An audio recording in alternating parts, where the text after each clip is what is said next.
이사야 44장 1절에서 20절 말씀입니다. 나의 종 야곱, 내가 택한 이스라엘아, 이제 들으라. 너를 만들고 너를 모태에서부터 지어낸 너를 도와줄 여호와가 이같이 말하노라.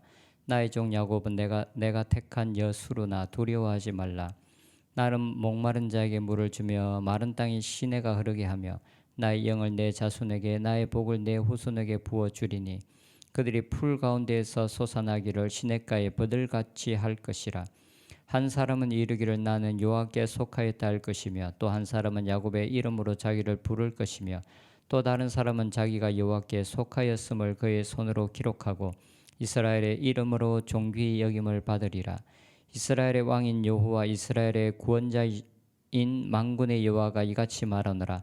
나는 처음이요 나는 마지막이라. 나 외에 다른 신이 없느니라. 내가 영원한 백성을 세운 이후로 나처럼 외치며 알리며 나에게 설명할 자가 누구냐 있거든 될 일과 장차 올 일을 그들에게 알릴지어다. 너희는 두려워하지 말며 겁내지 말라. 내가 예로부터 너희에게 듣게 하지 아니하였느냐, 알리지 아니하였느냐. 너희는 나의 증인이라. 나 외에 신이 있겠느냐. 과연 반석은 없나니 다른 신이 있음을 내가 알지 못하노라. 우상을 만드는 자는 다 허망하도다. 그들이 원하는 것들은 무익한 것이거늘 그것들의 증인들은 보지도 못하며 알지도 못하니 그러므로 수치를 당하리라. 신상을 만들며 무익한 우상을 부어 만든 자가 누구냐. 보라, 그와 같은 무리들이 다 수치를 당할 것이라. 그 대장장이들은 사람일 뿐이라. 그들이 다 모여서서 두려워하며 함께 수치를 당할 것이니라. 철공은 철로 연장을 만들고 숯불로 일하며 망치를 가지고 그것을 만들며 그의 힘센 팔로 그 일을 하나. 배가 고프면 기운이 없고 물을 마시지 아니하면 피로하니라.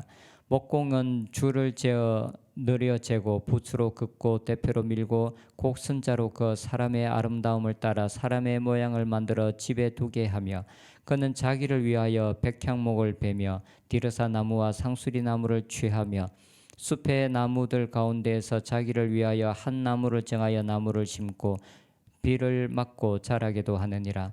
이 나무는 사람이 땔감을 삼는 것이거늘 그가 그것을 가지고 자기 몸을 덮게도 하고 불을 피워 떡을 굽기도 하고 신상을 만들어 경배하며 우상을 만들고 그 앞에 엎드리기도 하는구나. 그들의 절반은 불에 사르고 그 절반으로는 고기를 구워 먹고 배불리며 또 몸을 덮게 하여 이르기를 아하 따뜻하다 내가 불을 보았구나 하면서 그 나머지로 신상 곧 자기의 우상을 만들고 그 앞에 엎드려 경배하며 그것에 기도하여 이르기를 너는 나의 신이니 나를 구원하라 하는도다.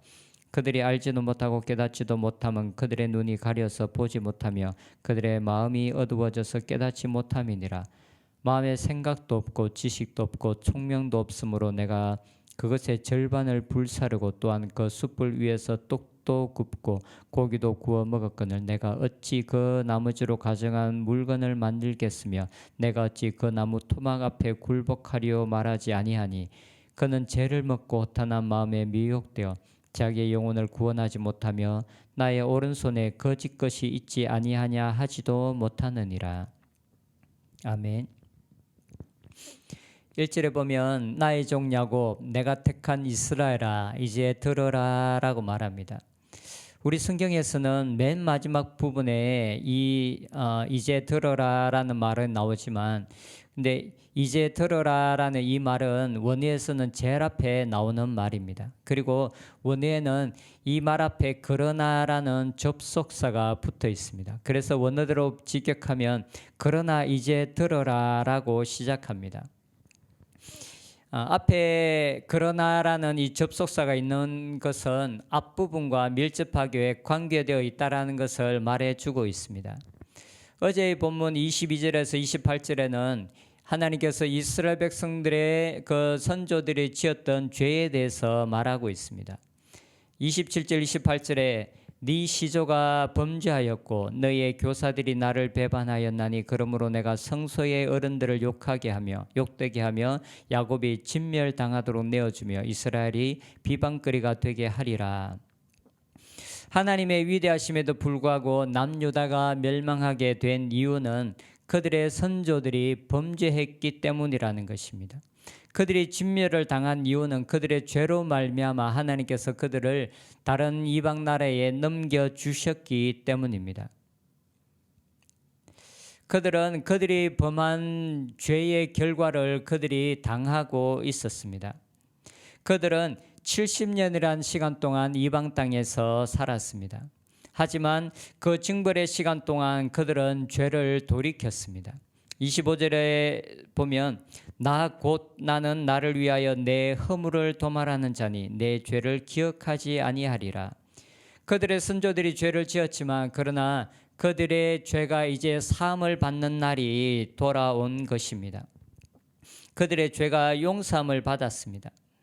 성경 이스라엘 백성들이 바빌론의 포로 시간을 통해서 회개했다라는 이런 구절은 성경에 나오지 않습니다.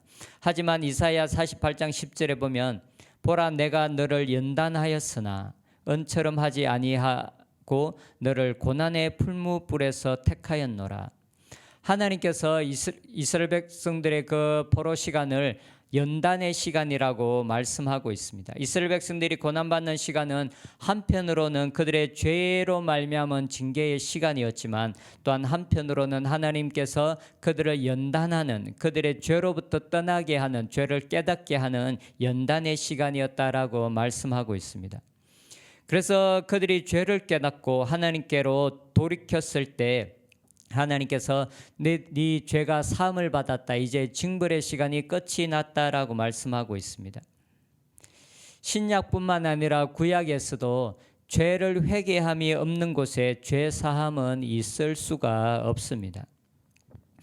이제 징벌의 시간이 끝이 난 이스라엘을 향하여 하나님께서 오늘 말씀합니다. 그러나 이제 들어라 나의 종 야곱 내가 택한 이스라엘아. 이제까지는 너희 조상들이 범죄하고 하나님을 떠나 나라가 망하였고 이스라엘이란 나라가 열방 중에서 비웃음거리가 되었지만 이제는 새로운 상황이 되었다라는 것입니다. 그러나 이제는 들어라. 이제는 새로운 상황이 되었다. 이제 너희는 나의 종이며 내가 택한 백성이다라고 말씀하고 있습니다. 예전에는 너희들의 죄로 말미암아 내가 너를 버렸지만 이제는 너희들이 나에게로 돌이켰기 때문에 이제 내가 너희들과 함께 하겠다라고 말씀하십니다. 그러면서 하나님께서 이스라엘 백성들에게 두 가지에 대해 말씀하십니다. 첫 번째는 하나님의 위대하심입니다. 6절에서 7절에 이스라엘의 왕인 여호와 이스라엘의 구원자인 만군의 여호와가 이같이 말하노라. 나는 처음이요 나는 마지막이라. 나 외에 다른 신이 없느니라. 내가 영원한 백성을 세운 이후로 나처럼 외치며 나에게 설명할 자가 누구냐. 있거든 될 일과 장차 올 일을 그들에게 알릴지어다. 하나님 외에는 다른 신이 없다라고 말씀합니다. 하나님께서 창조하시며 이스라엘의 역사를 통해서 하나님께서 이미 하나님의 위대하심과 하나님의 크심을 보여주었다라고 말씀합니다. 근데 사실 지금 말씀하고 있는 부분은 이사야 40장이 시작되면서부터 하나님께서 계속적으로 반복해서 말씀하고 있는 말씀입니다. 하나님의 위대하심을 말씀하시면서 내가 너희들과 함께하겠다. 내가 너희들을 지켜주겠다. 너희들은 두려워하지 말라라는 이 말씀은 이사야 40장 이후로 지금까지 계속적으로 반복되고 있는 말씀입니다. 그래서 우리들은 왜 이렇게 동일한 말들을 계속적으로 반복하고 있는가라고 생각할 수도 있습니다. 하지만 지금 그 당시에 이 말을 듣고 있는 자들에게는 너무나도 큰 위로와 격려가 되었을 것입니다. 때로는 하나님께서 한 번 말씀하시는 것으로 때로는 충분한 경우가 있습니다. 하지만 어떤 경우는 우리들이 연약하기 때문에 한 번만으로는 부족하고 하나님께서 지속적으로 우리 가운데 말씀을 주심으로 우리의 믿음을 일으키셔야 하는 경우도 있는 것 같습니다. 이스라엘 백성들은 70년이란 적지 않은 시간을 바벨론에서 보냅니다. 70년이라는 시간이면 처음 세대가 거의 다 죽고 대부분은 이 시대의 사람들입니다. 하나님께서 약속의 땅으로 준 가나안을 경험한 사람들은 이미 거의 다 죽을 시간입니다. 그리고 지금의 이 시대는 이제 약속의 땅을 경험해 보지 못한 자들을 향하여 이 말씀이 주어지고 있습니다. 이들은 깊은 절망과 낙심, 그리고 약속으로부터 그들이 너무나 동떨어진 것처럼 느껴진 사람들이었습니다. 이러한 사람들을 향하여 하나님께서 소망의 메시지들을 계속적으로 주고 계십니다. 그들을 일으키고 계십니다. 그들의 연약하여진 마음, 믿음을 하나님께서 계속적으로 북돋아 주기를 원하시는 것을 알 수가 있습니다. 그리고 하나님께서 하나님의 위대하심과 함께 하나님께서 이스라엘 백성들에게 두 번째로 말씀하시는 것은 우상의 헛됨입니다. 9절에 보면 우상을 만드는 자는 다 허망하도다. 그들이 원하는 것들은 무익한 것이거늘 그것들의 증인들은 보지도 못하며 알지도 못하니 그러므로 수치를 당하리라. 우상은 사람이 만드는 것에 불과합니다. 우상을 만들기 위해서 나무를 선택할 때 나무의 한 부분은 우상을 만들고 그리고 나머지 부분은 불에 태워 버립니다. 아무런 의미가 없는 일을 하고 있다라는 것입니다. 그리고 우상을 만드는 자들 역시 사람에 불과한 죄인일 수밖에 없는, 너무나 이성적으로 생각해도 우상을 숭배하는 것은 너무나 어리석다라는 것을 하나님께서 말씀하십니다. 우상에 대한 부분 역시 앞부분에서 계속적으로 언급되고 있는 부분입니다. 우상을 만드는 것은 사람이며 사람이 만드는 이러한 모든 것들이 너무나 미련하다는 것입니다. 이스라엘 백성들의 역사를 보면 그들은 애굽에서 출애굽한 이후로 계속적으로 우상을 숭배했습니다. 시내산에서도 그들은 송아지를 만들어서 우상을 숭배했고, 가나안 땅으로 들어온 이후에도 그들은 가나안 백성들이 섬겼던 우상을 쉬지 않고 섬겼습니다. 우상을 섬김으로 인해서 그들은 역사 속에서 너무나도 자주 하나님의 심판을 경험했습니다. 그러면 그들은 그들의 죄에서 돌이켜 우상을 숭배함으로 말미암아 그들이 하나님 앞에 하나님의 진노를 샀고 심판이 임했다는 것을 인정하고 회개합니다. 그러면 하나님께서 다시 그들을 회복시켜 주시고, 그러면 그들은 또 다시 우상을 숭배하는 이런 악순환의 이 역사가 이스라엘 백성들의 그 역사 가운데 계속적으로 끊이지 않았습니다.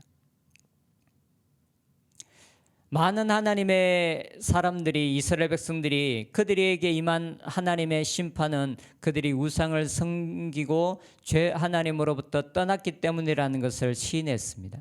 하지만 그들의 전체적인 역사 가운데서는 계속적으로 우상을 숭배하는 일이 있었습니다.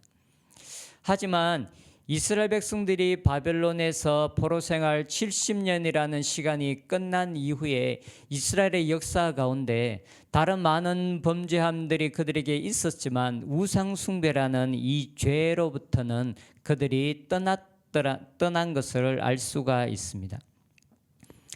이스라엘 백성들이 바벨론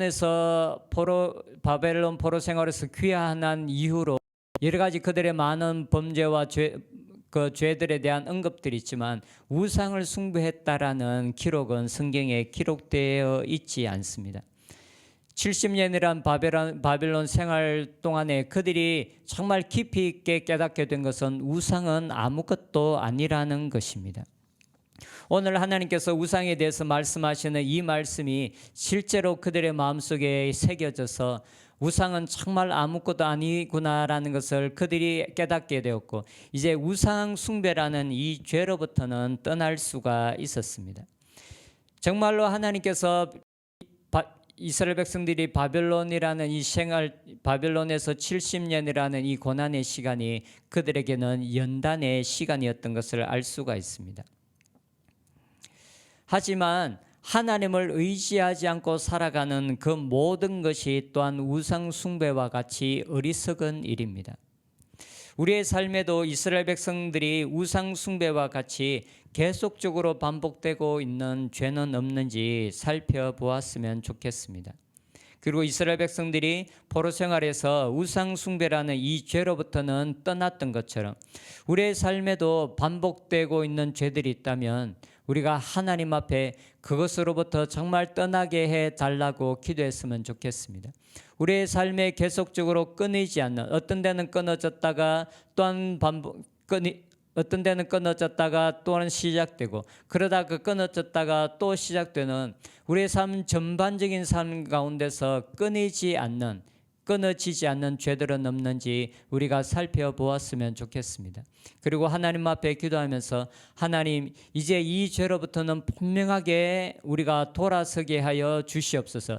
이 죄가 얼마나 어리석고 미련한 것인지 우리로 분명하게 깨닫게 해달라고 기도하는 저희들이 되었으면 좋겠습니다.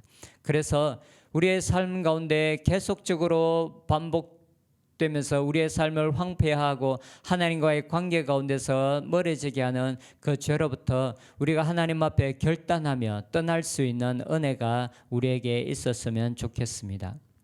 기도하겠습니다. 하나님, 우리의 삶에 반복되고 있는 죄들은 없는지 우리 삶을 돌아보게 하여 주시옵소서. 때로는 그 죄가 얼마나 심각하고 우리의 삶에 악영향을 준다라는 것을 스스로 알면서도 그것을 하나님 온전하게 끊어버리지 못하고 여전히 매여 있고 속박되고 있는 부분들은 없는지 하나님 우리에게 은혜를 베풀어 주셔서 우리가 하나님 그 모든 죄로부터 그 죄들을 끊어버리고 하나님 우리의 삶의 모든 속박들을 끊어버리는 은혜의 시간이 될 수 있도록 하나님 은총을 베풀어 주시옵소서. 그리하여 우리의 삶이 더 깊이 있게 하나님과의 더 친밀함 가운데로 나아갈 수 있도록 축복하여 주시옵소서. 예수님의 이름으로 기도드립니다. 아멘.